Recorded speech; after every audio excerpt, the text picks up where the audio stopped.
अस्सलाम वालेकुम प्यारे बच्चों। आज हमारा टॉपिक जो है वो है कॉन्स्टिट्यूशनल डिज़ाइन का ही एक टॉपिक है। मानो ये हमारी इसकी तीसरी क्लास है, कॉन्स्टिट्यूशन डिज़ाइन पार्ट थर्ड। आज हम पढ़ेंगे मेकिंग ऑफ इंडियन कॉन्स्टिट्यूशन। हमने जो संविधान बनाया ये हमने इसमें हमें क्या प्रॉब्लम्स हुई और कैसे बनाया, इसमें हमें कौन सी कठिनाई, कौन सी प्रॉब्लम्स का मुकाबला करना पड़ा। देखो, अगर हम देखें जो बैकग्राउंड था जो हमने अभी तक पढ़ा साउथ अफ्रीका का और इंडिया का, बिल्कुल डिफरेंट था, है ना।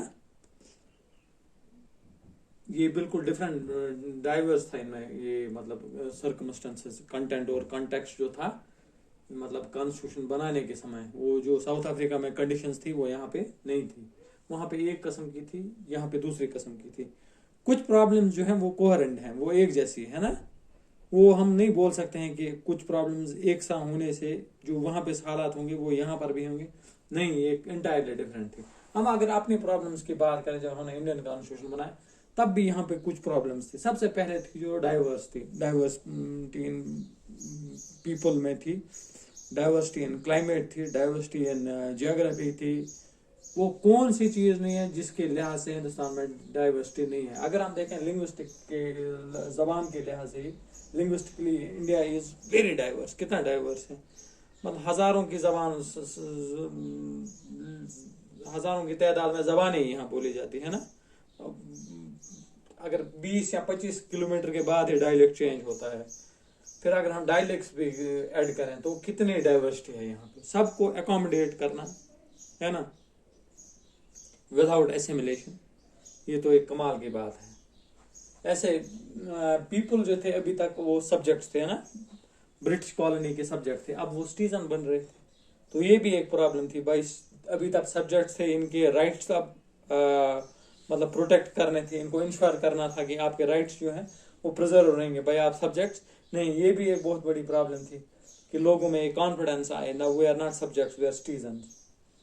तो तीसरा जो था, उसी टाइम में 1947 में जब पाकिस्तान आज़ाद हुआ, हिंदुस्तान जब आज़ाद हुआ ब्रिटिश कॉलोनियों से, ब्रिटिश क्लच से, तब क्या हुआ, यहाँ पे कम्युनल लाइंस पे लोग डिवाइड होने लगे। कम्युनल एजेंसीज थी जिन्होंने रिलीजियस डिफरेंस को बेस बनाया कि हिंदुस्तान के अब दो टुकड़े हो गए, एक इंडिया और पाकिस्तान। ये जो है बहुत ड्रेडफुल टाइम रहा है, बहुत पेनफुल टाइम रहा है। तकरीबन इधर उधर दोनों बॉर्डर्स के आसपास आर पार तकरीबन 10 लाख लोग मारे गए। तो ये भी एक प्रॉब्लम थी भाई। अब हमें ये कम्युनल राइट्स को, इसको कंटेन करना है, कम्युनल हार्मनी को प्रिवेल कराना है, ये भी एक बहुत बड़ी प्रॉब्लम थी। इसको भी कंसिडरेशन में रखना था कॉन्स्टिट्यूशन बनाने के समय। ऐसे फोर्थ प्रॉब्लम जो थी वो प्रिंसली स्टेट्स थी। प्रिंसली स्टेट्स कहते हैं, जब इंडिया आज़ाद हुआ तकरीबन मोर देन 500 यहाँ पे राजवास थे, छोटी छोटी किंगडम्स थी, है ना। उनको अब एसिमिलेट करना, इंटीग्रेट करना, ये एक काबिल दाद काम था, है ना। तब के टाइम में वो उनको प्रोविजन रखा गया कि या तो आप इंडिपेंडेंट रह सकते हैं, या आप इंडिया के साथ रह सकते हैं, या आप पाकिस्तान के साथ रहिए, ये आपकी मर्जी है। तो ये बड़ा ज़बरदस्त, ये तो ज्योग्राफी के लिहाज से उसको एक चैलेंज थी। मिसाल के तौर कोई in the heart of the India होती, मेनलैंड में, वो बोलता मैं पाकिस्तान के साथ रहूं, तो इसमें भी एक बहुत ज़बरदस्त प्रॉब्लम थी। इनको अपने साथ मिला के इंटीग्रेट करके फिर ऐसा कॉन्स्टिट्यूशन बनाना जिसमें ये सब प्रिंसली स्टेट्स हैं, इनकी इंटरेस्ट भी प्रिजर्व रहें। तो एक कॉम्प्लेक्स प्रॉब्लम थी इंडिया के सामने।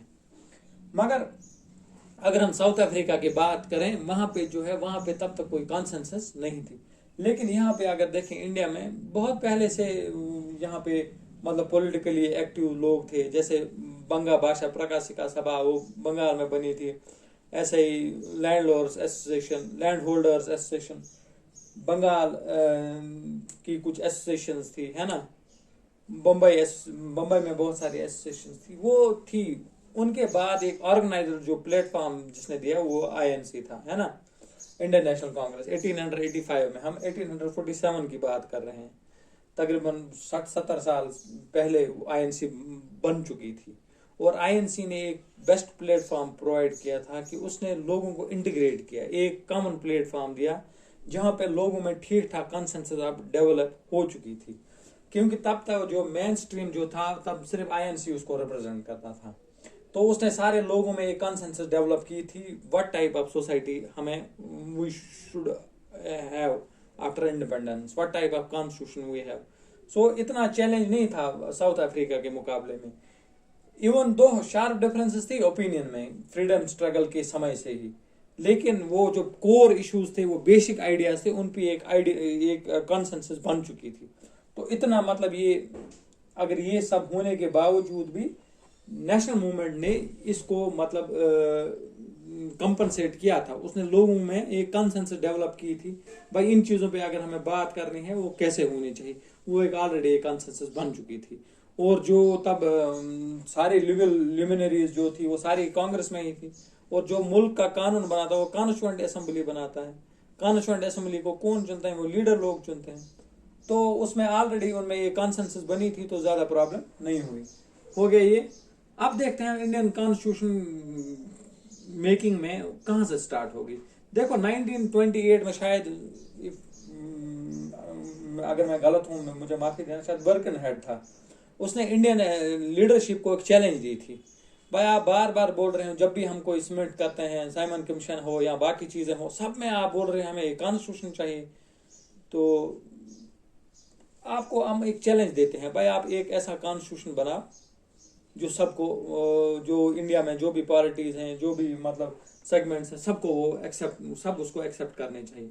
तब इसको एक चैलेंज लेके कांग्रेस ने उन्होंने ये काम मोतीलाल नेहरू पे सौंपा और 8 कांग्रेस लीडर्स पे सौंपा, तो उन्होंने ये कॉन्स्टिट्यूशन बनाया। सरदारों की एक सभा ने उसको थोड़ा बहुत कुछ चैलेंज करके, बाकी ने सब ने उसको एक्सेप्ट कर दिया। तो ये पहला स्टेप था, लेकिन अंग्रेजों ने नहीं माना। फिर 1931 कराची सेशन में आईएनसी ने एक रेजोल्यूशन पास किया कि हमारे इंडिपेंडेंट इंडिया का कॉन्स्टिट्यूशन कैसा होना चाहिए, मतलब ब्रॉड जो उसमें फंडामेंट्स, ये ब्रॉड एलिमेंट्स जो हैं, वो बेसिक फीचर्स कैसे होने चाहिए, वो उसमें डिसाइड किया गया और उस पर एक रेजोल्यूशन भी पास हो गया। दोनों डॉक्यूमेंट्स ने यूनिवर्सल एडल्ट फ्रेंचाइज को इम्पोर्टेंट करार दिया।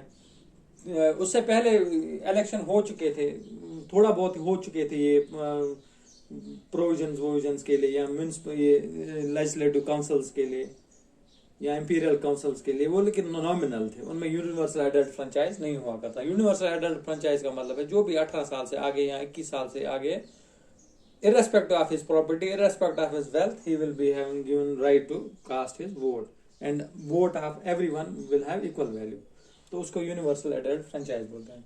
दूसरा, इन दोनों डॉक्यूमेंट्स ने बोला राइट जो है, right to freedom and equality, वो सबके पास होना चाहिए, और माइनॉरिटीज को प्रोटेक्ट करने के लिए ये राइट्स होने चाहिए।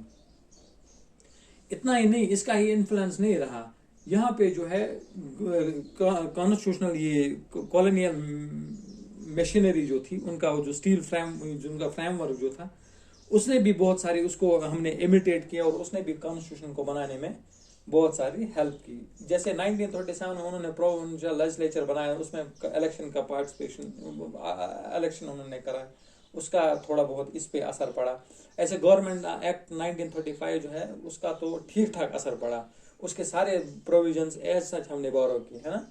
तो इसका मतलब है सिर्फ अपनी आइडियोलॉजी का ही असर नहीं था इसमें थोड़ा बहुत ब्रिटिशर्स का जो मतलब कॉन्स्टिट्यूशन बनाने के समय जो जो प्रोविजंस हमें अच्छे लगे वो भी हमने अडॉप्ट किए, है ना।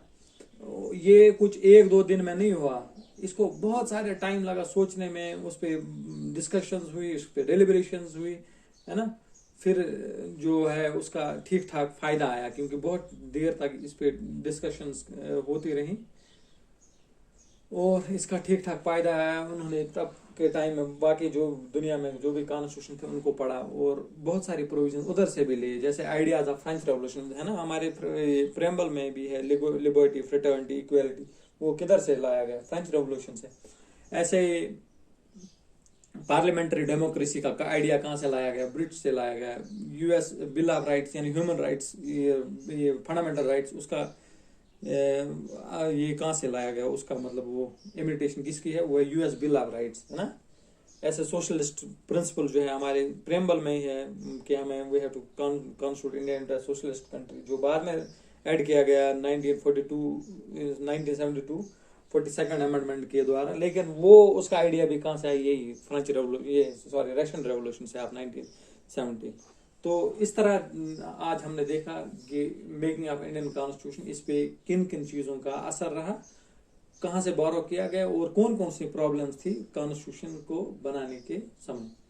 तो नेक्स्ट क्लास में हम इंशाल्लाह कॉन्स्टिट्यूएंट असेंबली उसके बारे में पढ़ेंगे। टिल देन खुदा हाफिज़।